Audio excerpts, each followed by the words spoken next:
Magandang araw mga bata! Kumusta kayong lahat? 1, 2, 3, halina't sabay-sabay tayong matuto. Wikang Filipino ating ipagbunyi. Kayamanan ng buhay, dugo at lahi. Ating tuklasin at pagyamanin ang wikang sariling atin.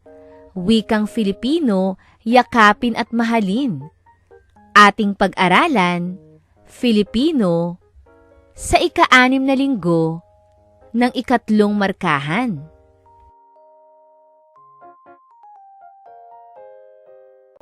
Ngayong linggo ay ating tatalakayin ang paksang aralin tungkol sa pag-uugnay ng sariling karanasan sa napakinggan o nabasang kwento.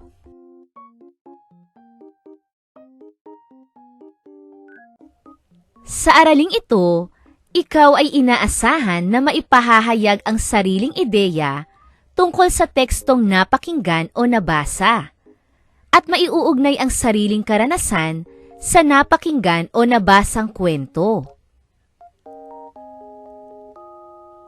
Sa araw-araw na makikinig tayo ng radyo, manonood ng telebisyon, o di kaya ay magbabasa ng dyaryo, marahil ay maiuugnay natin ang mga pangyayari sa ating buhay.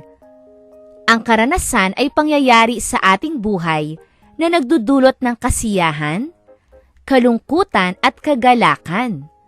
Nagiging matatag nating nahaharap ang mga pagsubok sa buhay sa tulong ng karanasan.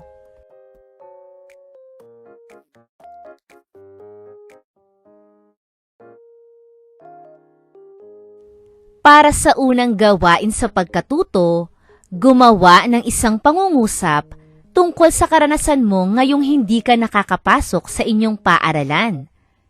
Ilagay ito sa loob ng lobo. Gawin ang sagot sa iyong kwaderno.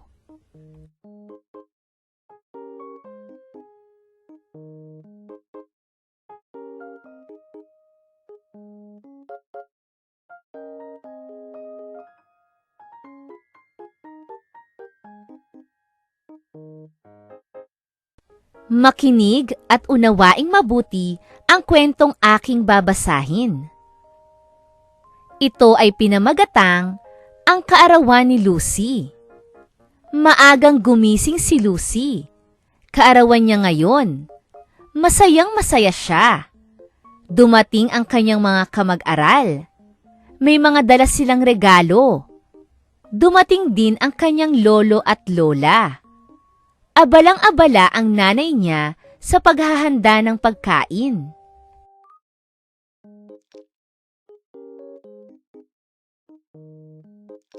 Nagsimula ng umawit ng happy birthday song ang kanyang mga kaibigan.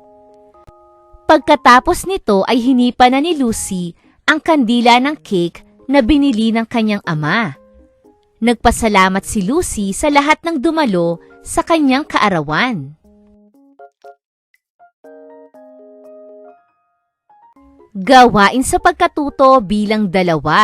Sagutin ang mga tanong. Isulat ang sagot sa iyong kwaderno.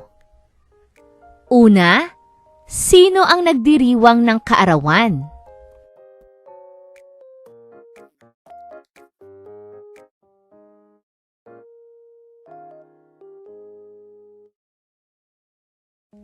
Ikalawa, sino-sino ang bisita ni Lucy?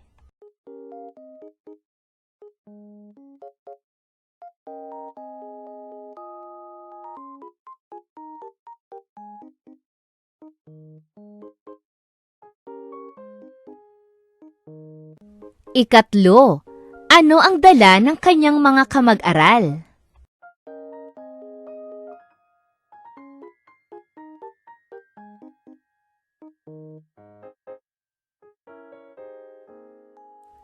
Ika-4, naranasan mo na ba ang magdaos ng kaarawan?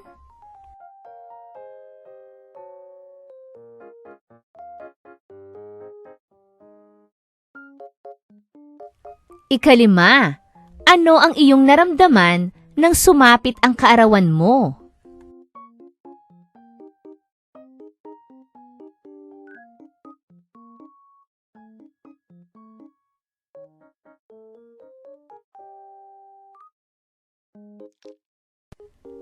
Basahin at unawain ang kwento. Ito ay pinamagatang ng Hinayang si Nanette ni Lorraine T. Rivera. Bata pa si Nanette ay gustong-gusto na niyang pumasok sa paaralan. Gusto niyang magkaroon ng maraming kaibigan. Gusto rin niyang maranasan ang magsuot ng uniforme at magdala ng bag.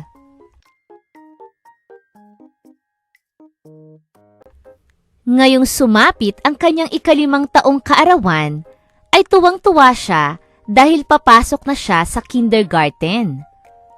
Hindi natuloy ang kagustuhan ni Nanette dahil nitong Marso 2020 ay nagkaroon ng lumalaganap na sakit na COVID-19.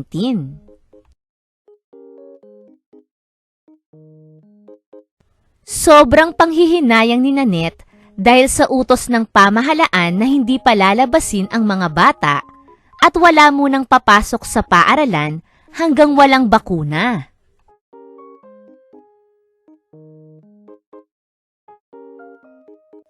Gawain sa pagkatuto bilang 3.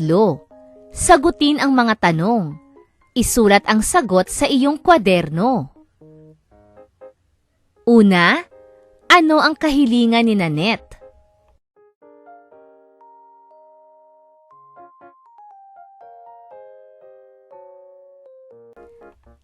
Ikalawa, bakit gustong-gusto niyang makapasok sa paaralan?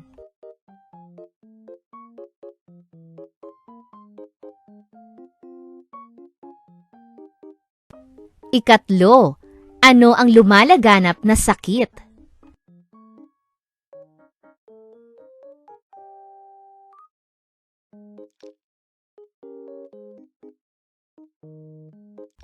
Ikaapat, anong karanasan ni Nanette ang maiuugnay o maihahalin tulad mo sa iyong sarili?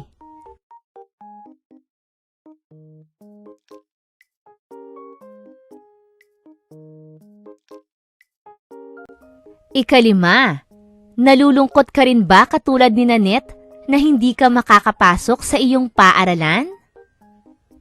Bakit?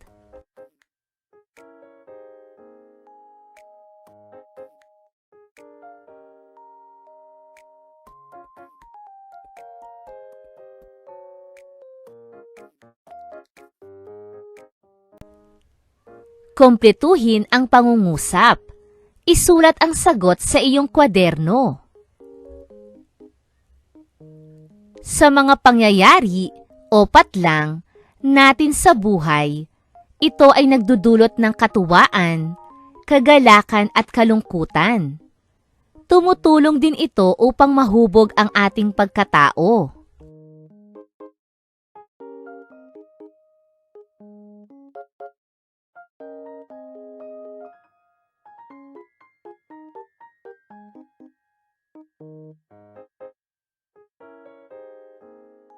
Umaasa akong naunawaan ninyo ang ating aralin sa araw na ito. Maraming salamat sa inyong pakikinig at pakikilahok sa ating mga gawain. Hanggang sa muli mga bata, paalam!